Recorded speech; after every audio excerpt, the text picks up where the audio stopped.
ਜਿਹੜੇ ਕਹਿੰਦੇ ਸੀ ਮਰਾਂਗੇ ਹੋ ਨਾਲ ਤੇਰੇ,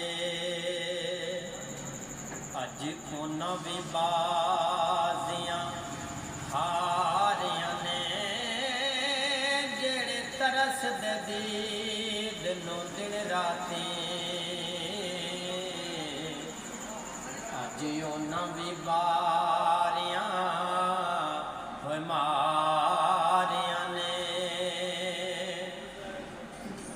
ਤੇ ਜਦੋਂ ਬਾਗ ਚ ਖਜ਼ਾਨੇ ਹੋਏ ਵਾਲ ਖੋਲੇ, ਤੇ ਪੰਛੀ ਉੱਡ ਗਏ ਮਾਰ ਉਡਾਰੀਆਂ ਨੇ।